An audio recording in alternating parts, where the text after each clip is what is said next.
It wasn't the bombs falling on London.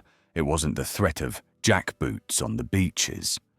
The one thing that truly, deeply terrified Winston Churchill during the Second World War was an unseen enemy lurking hundreds of feet beneath the waves. It was the German U-boat. He confessed it was the only thing that ever really frightened him, because this enemy wasn't trying to conquer Britain with an army. It was trying to starve it to death. For 5 long, brutal years, a shadow war raged in the icy depths of the Atlantic. This was not a battle for glory or territory. It was a battle for survival itself. And by the end of this story, you will understand how Britain, pushed to the very brink of collapse, fought back to win the longest, most crucial, and most savage victory of the entire war. An island nation lives and dies by the sea. In 1939, Britain was the beating heart of the Allied war effort, but its lifeblood flowed through the arteries of the Atlantic Ocean. Every single week, over 1 million tons of essential supplies had to make the perilous journey from North America. Food to feed its people, oil to fuel its war machine, steel to build its Spitfires and its tanks. Without that lifeline, Britain would be strangled into submission in a matter of months. And one man understood this fatal weakness better than anyone. The commander of Germany's U-boat fleet, Admiral Dönitz. His strategy was brutally simple and terrifyingly effective. He would not engage the Royal Navy's powerful battleships directly. Instead, he would unleash his submarines, his wolfpacks, to sever Britain's jugular vein. His goal was simple arithmetic: sink more ships than the Allies could possibly build. In the early years of the war, from 1940 to 1941, it was a massacre. For the German U-boat crews, it was known as the happy time. Convoys of slow, vulnerable merchant ships, often defended by just a handful of tiny, hopelessly outgunned corvettes, were sent to the bottom with chilling efficiency. The Wolfpacks would shadow a convoy, coordinate their attack by radio, and strike at night. One torpedo would tear a hole in a freighter, a second would send it to its grave. For the merchant sailors, it was a living nightmare. They sailed in constant fear, knowing that a single explosion could plunge them into the freezing, unforgiving waters of the North Atlantic, hundreds of miles from any hope of rescue. Britain was beginning to starve. Food was rationed, fuel was running low. The tonnage war was being lost, and with it, the entire war. The situation was desperate. But you do not defeat Great Britain by pushing it into a corner. You only make it more dangerous. The first line of defense was not technology, but raw, stubborn, human courage. The men of the Royal Navy and the Merchant Navy were the nation's shield. On tiny warships called Flower-class corvettes, ships so small they were said to roll on wet grass, these men sailed head-first into the U-boat hunting grounds. They were often reservists, fishermen, and volunteers, facing a technologically superior and utterly ruthless enemy. Their primary tools were primitive.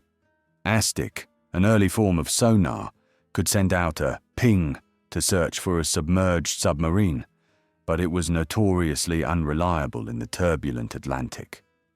Their main weapon was the depth charge, a barrel of explosives rolled off the back of the ship, set to detonate at a certain depth. It was a crude instrument. To have any chance of success, a corvette had to pass directly over the U-boat's position. They were hunting a shark with a stick. Yet, they fought with a ferocity that stunned the Germans. They would charge at surfaced U-boats, guns blazing. They would relentlessly hunt down sonar contacts for hours, dropping charge after charge, trying to crack the submarine's hull through sheer concussion. They endured unimaginable conditions, from monstrous waves that could swallow their tiny ship's whole to the biting Arctic cold. They were the lonely shepherds protecting the flock, and their grit was the first crucial step in turning the tide. But courage alone was not enough. The wolfpacks were too numerous, the ocean too vast. To truly defeat this underwater menace, Britain needed a miracle. And that miracle was being born, not in a shipyard, but in the quiet, secret halls of a countryside mansion known as Bletchley Park. Here, a secret army was fighting a different kind of war. This was a war of the mind, waged by Britain's most brilliant mathematicians, linguists and logicians. Their target was the German Navy's Enigma code, a cipher so complex the Germans believed it was absolutely unbreakable. Led by pioneers like the genius Alan Turing, these codebreakers worked day and night to find a weakness.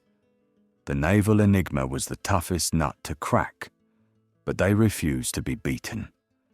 And when they finally broke through, it was the single most decisive intelligence victory of the entire Second World War. Suddenly, the secrets of the German Navy were laid bare. The Allies could read Dönitz's most secret orders to his U-boat commanders. They knew where the wolfpacks were gathering. They knew which convoys were being targeted. The hunt was no longer blind. The Royal Navy could now divert its convoys around the waiting predators and send its hunter-killer groups directly to the U-boats' locations. The hunters had become the hunted. Armed with this revolutionary intelligence, Britain and its allies unleashed a wave of new technology designed for one purpose: to kill all four U-boats. The first was air power. Very long-range Liberator bombers, flying from bases in Britain, Iceland and Newfoundland, could now patrol the mid-Atlantic gap, a black hole of air cover where the wolfpacks had previously roamed with impunity. These aircraft were equipped with a game-changing new invention: centimetric radar. It was so advanced, it could detect an object as small as a submarine's periscope sticking out of the water, even in total darkness or thick fog. A U-boat, once safe on the surface at night, was now brutally exposed. The escorts themselves became deadlier. New weapons like the Hedgehog were introduced. This was a forward-throwing mortar that fired a pattern of 24 small bombs into the water ahead of the ship. Unlike depth charges, they only exploded on contact, meaning a single explosion was a confirmed kill. The technological and intelligence gap was closing fast. Dönitz, sensing he was losing his advantage, decided to stake everything on one final, massive offensive. The climax of the entire 5-year battle came in the spring of 1943, in what would become known to the Germans as Black May. Dönitz ordered the largest concentration of wolfpacks yet to descend upon the vital North Atlantic convoy routes. He threw everything he had left into this fight, confident that his U-boats could still overwhelm the defences and sever Britain's lifeline for good. Convoy after convoy was attacked by dozens of submarines at once. The fighting was ferocious, a swirling chaos of explosions, sonar pings, and frantic radio messages. But this time, the Allies were ready. Guided by Bletchley Park's intelligence, the escorts and aircraft knew where to strike. Liberators would appear out of the clouds, their radar locking onto a U-boat before its crew even knew they were there. Royal Navy sloops and destroyers, operating in dedicated hunter-killer groups, pursued sonar contacts with a new, lethal precision. The results were catastrophic for the Germans. In that one single month, the Allies lost ships, but the German Navy lost 41 of its frontline U-boats, sunk with their entire crews. It was a loss rate of over 25%, utterly unsustainable. The psychological blow was just as devastating. The hunters were now terrified of being hunted. The Atlantic, once their happy hunting ground, had become their graveyard. On May the 24th, 1943, a shattered Admiral Dönitz was forced to admit defeat. He recalled almost all of his remaining U-boats from the North Atlantic. The battle was over. The lifeline was secure. The victory in the Battle of the Atlantic was the silent, grinding foundation upon which all other Allied victories were built. It was not as glamorous as a desert tank battle, or as famous as a beachfront landing, but it was infinitely more important. Without control of the Atlantic, there would have been no build-up of American troops and equipment in Britain. There would have been no D-Day. There would have been no invasion of Normandy and no liberation of Western Europe. This brutal 5-year struggle is a testament to the core of the British identity. It is a story of quiet, stubborn heroism, of ordinary men doing extraordinary things in the worst imaginable conditions. It is a story of intellectual genius, of fighting a war not just with steel, but with brain power. It proved to the world that when its back is against the wall, this nation's greatest weapon is its unyielding, indomitable refusal to ever be broken.